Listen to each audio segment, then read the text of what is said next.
సంగారెడ్డి జిల్లా పటాన్చెరు కాంగ్రెస్ నియోజకవర్గ ఇన్ఛార్జ్ కాటా శ్రీనివాస్ గౌడ్ పై కుటుంబ వివాదం మరింత ముదురుతోంది. ఆస్తి పంపకాల విషయంలో మాట్లాడదామని పిలిచి కాటా రాజేష్ గౌడ్ పై దాడి చేశారంటూ ఆయన వదిన కాటా సునీత గౌడ్ తీవ్ర ఆరోపణ చేశారు. ఈ వ్యవహారంపై రామచంద్రాపురం ఏసీపీ శ్రీనివాస్ కుమార్ ను కలిసి ఫిర్యాదు చేశారు. పటాన్చెరు కాంగ్రెస్ ఇన్ఛార్జ్ కాటా శ్రీనివాస్ గౌడ్ పై ఆయన వదిన కాటా సునీత గౌడ్ సంచలన ఆరోపణ చేశారు. ఆస్తి పంపకాల విషయంలో చర్చించేందుకు పిలిచి కాటా రాజేష్ గౌడ్ పైన దాడి చేశారని ఆరోపించారు. కుటుంబ సభ్యుల ప్రాణాలకు ముప్పు ఉందంటూ రామచంద్రాపురం ఏసీపీ శ్రీనివాస్ కుమార్ కు ఫిర్యాదు చేసినట్టు తెలిపారు. ఇక మరోవైపు కాటా దర్శన్ గౌడ్ కు రాజేష్ గౌడ్ తండ్రి కాదని చెప్పడం హాస్యాస్పదమని సునీత గౌడ్ మండిపడ్డారు. ఈ అంశంపై నిజానిజాలు తేల్చేందుకు DNA పరీక్షకు సిద్ధమని ప్రకటించారు. కట్టమైతమ్మ దేవాలయానికి పసుపు బట్టలతో రావాలని కాటా శ్రీనివాస్ గౌడ్ కు సవాల్ విసిరారు. ఆల్రెడీ అందరికీ తెలిసిన మనిషినే నేను. నిన్న జరిగినటువంటి ఇన్సిడెంట్ మీద ఒక ఫ్యామిలీ పర్సనే కాకుండా పటాన్చెరు కాంగ్రెస్ పార్టీ ఇన్ఛార్జ్ అని చెప్పుకునే ఒక రోల్ మోడల్ అని చెప్పుకునే లీడర్ మీద నేను మాట్లాడబోతున్నా. సో కాల్డ్ కాటా శ్రీనివాస్ గౌడ్ గారి మీద మాట్లాడబోతున్నాను నేను. ఇది ఫ్యామిలీ కమ్ పొలిటికల్ ఇష్యూ. నిన్న మార్నింగ్ 12 గంటలకి అంటే పొద్దున 10:30, 8:30 ఆ టైంలో Kata Rajesh Goud BRS party leader Kata Srinivas Goud గారి అన్న దర్శన్ గౌడ్ గారి మొదటి కొడుకు నిన్న ఈ ల్యాండ్ డిస్ప్యూట్స్ ఏవైతే జరుగుతున్నాయో 4 సంవత్సరాల నుంచి మీ అందరికీ తెలుసు. ఈ ఆస్తి పంపకాల గొడవలు ఇవన్నీ తెలిసిన విషయమే. దాని మీద మాట్లాడదామని చెప్పి మా చిన్న మామ గారైనటువంటి కృష్ణాగౌడ్ కాటా కృష్ణాగౌడ్ గారి ఇంటికి పిలిపించింది. అశోక్ నగర్లో వినాయక నగర్లో ఉన్నాయి. అక్కడ మా పెద్ద మామ గారు వాళ్ళ అబ్బాయి మహేష్ గౌడ్ ఉన్నారు, కృష్ణగౌడ్ గారు ఉన్నారు, కృష్ణగౌడ్ గారి కొడుకు శివ గారు మాట్లాడదామని పిలిపించుకునే ఇంటికి ఆస్తి పంపకాల్లో ఒకటే అడిగింది. మా ఏమడిగి నాకు రావాల్సినటువంటి 7 గుంటల పైసలు ఎమ్మెల్యే టికెట్ రాకపోతే 50 లక్షలు ఇచ్చి నీకు టికెట్ తెప్పించినారని నా రోజు తెచ్చినాక కూడా నన్ను అన్యాయం చేసినావు అని మాట్లాడుతుంటే మాట పెరిగి ఒక అధికారం దుర్వినియోగం చేసుకుంటూ ఇన్ఛార్జ్ అనే బల్బుతో అన్న మీద గల్ల పట్టుకొని కుస్తీ చేసి షర్టు చిరిగే విధంగా కొట్టి 2 నెలల క్రితమే BRS నాయకుడు అయినటువంటి కాటా రాజేష్ గౌడ్ గారు ఆరోగ్యం పరిస్థితి సరిగ్గా లేక బీపీ ఎక్కువైపోయి ఇబ్బంది పడ్డారు. అది అందరికీ తెలిసిన విషయం. ఇక్కడ కూడా మోస్ట్ ఆఫ్ దెమ్ అందరికీ తెలుసు. అలాంటి ఆయన మీద అధికారాన్ని అడ్డు పెట్టుకొని గుండాగిరి చేసింది. ఆస్తి పంపకాల కోసం పిలుచుకొని ఈ విధంగా అరాచకం చేసిన తర్వాత Kata Srinivas Goud sir good morning. ఎందుకు గుడ్ మార్నింగ్ చెప్తున్నా అంటే ఇక్కడ ఉన్న అందరికీ గుడ్ ఈవినింగ్. ఈరోజు మీకు మాత్రం గుడ్ మార్నింగ్. ఎందుకంటే 2 నెలల తర్వాత మీరు నిద్రలేసి 2 నెలల క్రితం జరిగిన హరీష్ రావు గారి మీద మాట్లాడిన సంభాషణ ఏదైతే అసెంబ్లీలో జరిగిందో దాని మీద ఎమ్మెల్యే గారి సమక్షంలో యాజ్ ఎ BRS ఉమెన్ లీడర్గా నేను ప్రశ్నించడం జరిగింది.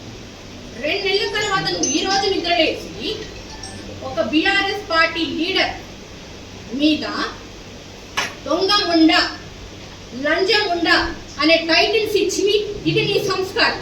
టైటిల్స్ ఇచ్చి నువ్వు నాకు నేను లేని టైంలో BRS నాయకుడు అయినటువంటి కాటా రాజేష్ గౌడ్ మీద కళ్ళబట్టి దౌర్జన్యం చేసావు.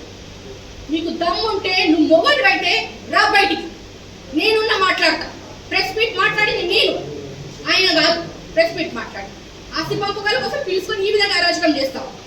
నీ ఇన్ఛార్జ్ పదవి ఏదైతే నువ్వు చెప్పుకొని తిరుగుతున్నావో ఇన్ఛార్జ్ అని అది ఊడబీకి నేను ఇంట్లో కూర్చోబెట్టేదాకా నేను ఊరుకో. నిన్న శుక్రవారం నేను కాటా దర్శన్ గౌడ్ గారి పెద్ద కోడల్ని శుక్రవారం పూట ఈ ఇంటి పెద్ద కోడల్ని కంట తడి పెట్టించి మీరు వచ్చి నన్ను ఇష్టం వచ్చినట్టు అన్పార్లమెంటరీ లాంగ్వేజ్ ఒక పొలిటికల్ లీడర్ని ఒక పొలిటికల్ అహంకారం పెట్టుకొని ఒక కాంగ్రెస్ పార్టీ ఇన్ఛార్జ్ అని చెప్పుకునే ఒక నాయకుడు అన్పార్లమెంటరీ లాంగ్వేజ్ యూజ్ చేసి నన్ను ఇబ్బంది పెట్టిన. నువ్వు ఇదేనా నీ సంస్కారం? ఇదేనా తల్లిదండ్రులు నేర్పించిన సంస్కారం అని ప్రశ్నిస్తున్నాను. అదే కాకుండా దర్శన్ గౌడ్కి పుట్టలేడు, కాటా దర్శన్ గౌడ్కి రాజేష్ గౌడ్ పుట్టలేడు అని ఒక స్టేట్మెంట్ ఇచ్చిందంట. మీరెవరు సార్ చెప్పడానికి ఆ మాట? నీ తల్లి తీసుకురా, నీ తల్లి తీసుకొచ్చి ఆ మాట అడుగుపించు. నీ తల్లి ఆ మాట ఒప్పుకుంటే కట్టు బట్టలతోటి చిల్లి గవ్వ 100 కోట్ల ఆస్తుంది కదా నీకు నీ అన్నదమ్ములకి చిల్లి గవ్వ ముట్టకుండా కట్టు బట్టలతోటి అమ్మేపూర్ వదిలేసి వెళ్ళిపోతాయి. నేను లేని సమక్షంలో నీ అధికారం పెట్టుకొని అపోజిషన్ పార్టీ లీడర్ మీద నువ్వు దౌర్జన్యం చేస్తావు. నువ్వే చెప్తావు నా సావుకు రావద్దని. నేను చెప్తున్నా 4 సంవత్సరాల క్రితమే నీళ్ళు వదిలేసినాం నేను. నువ్వెవరు ఆ మాట చెప్పడానికి? నీ అన్నకి నేను వస్తే నువ్వు రావద్దు, నువ్వు వస్తే నేను రావద్దు, ఎవరు నువ్వు మాట్లాడతాను ఆ మాట? దమ్ముంటే ధైర్యం ఉంటే రాజకీయం ఎదుర్కో. నేను ఎదుర్కొంటలేదా 4 సంవత్సరాల నుంచి? ఒక లేడీ అయి ఉండి ప్రతి క్షణం నేను ఎదుర్కొంటున్నా ప్రతి చోట. ఇప్పుడు తీస్తా. నువ్వు అన్నావు కదా ఆ రోజు మా వదిన గారు సంబోధించినవే నెల క్రితము. మరి ఈరోజు అదే వదిన గారు నీకు ఎక్స్పైర్ అయిందా? మరి నీ వెనకాల పెట్టుకొని తిరుగుతున్నావు కదా ఒక లేడీ లీడర్ని. మరి ఆమె మాట్లాడమాట. నీ ఇంట్లో నీ బిడ్డ ఉంది, నీ బిడ్డని పెట్టి మాట్లాడుకోమాట. అంతేకాని ఏదో నోటికి వచ్చినట్టు మాట్లాడి మెత్తగా ఉన్నాడు కదా అని చెప్పేసి రాలేసుకుంటూ పోతున్నావు. మాటికి చేస్తున్నావు. ఎంత సైలెంట్గా ఉండి ఎంత కంట్రోల్ చేసుకుంటున్నాను నేను ఈ రోజు కూడా. ఒక ఉమెన్ మీద ఈ మాటలు మాట్లాడుతున్నావే, ఇదే సంస్కారమా నీకు నేర్పించింది నీ తల్లిదండ్రులు? నువ్వెవరో స్టేట్మెంట్ చూడు. నేను రెడీగా ఉన్నా. నేను నా మొబైల్ తీసుకొని కట్టమైసమ్మ టెంపుల్ కాడ నేను రెడీగా ఉంటా. ఏ డాక్టర్ని పిలిపిస్తావు? తెలంగాణ స్టేట్లో ఉన్న డాక్టర్లను పిలిపిస్తావా? అబ్రాడ్లో ఉన్న డాక్టర్ని పిలిపించి DNA టెస్ట్ చేయి. DNA టెస్ట్లో ప్రూవ్ చేయి దర్శన్ గౌడ్ పుట్టలేడు. కట్టం మీద అవసరం లేదు. నా ఆశయుడు కావాలి. 15-20 ఏళ్ళ క్రితమే నేను నన్ను రోడ్డు మీద నిలబెట్టిన రోజు చిల్లి దవ్వని నాశించు. అంటే హరీష్ రావు మీద నేను మాట్లాడడం తప్ప, నా పార్టీ లీడర్, నా పార్టీలో కార్యకర్తలకు కానీ లీడర్లకు కానీ ఎవరికి ఏది జరిగినా నేను మాట్లాడతాను. నాకు ఆ రైట్. నువ్వు అన్నవే నీ అన్న నిన్న ఆడవాళ్ళని పెట్టుకొని రాజకీయాలు చేస్తావు.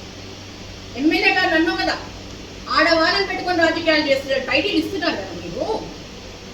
మరి నువ్వెవరిని పెట్టుకొని రాజకీయాలు చేస్తున్నావు? చెప్పు సమాధానం. 2023లో నీకు టికెట్ రాలేదు. రాకపోతే ఇదే ప్రెస్ సంఘాల ముందు అందరిని పిలుచుకొని దొంగ కన్నీరు కార్చి కార్యకర్తలు రెచ్చగొట్టి రేవంత్ రెడ్డి గారి మీద పోయి ఇంటి మీద రాళ్ళేపించి ఇన్ని చేసింది ఎవరు? ఆడది కాదా?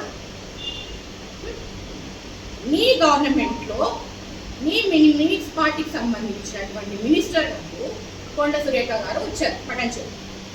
వచ్చినప్పుడు నీ సోకాల్డ్ లీడర్ మీద ఏమంటారు మహిళా లోకానికి ఆణిముత్యమైనటువంటి కాట సుధారాణి గారు ఒక మినిస్టర్ ముంగట మెదక్ జిల్లా ఎంపీ క్యాండిడేట్ అయినటువంటి నీలం మధు గారిని చంప పగలగొట్టారు. మరి ఆమె పద్ధతి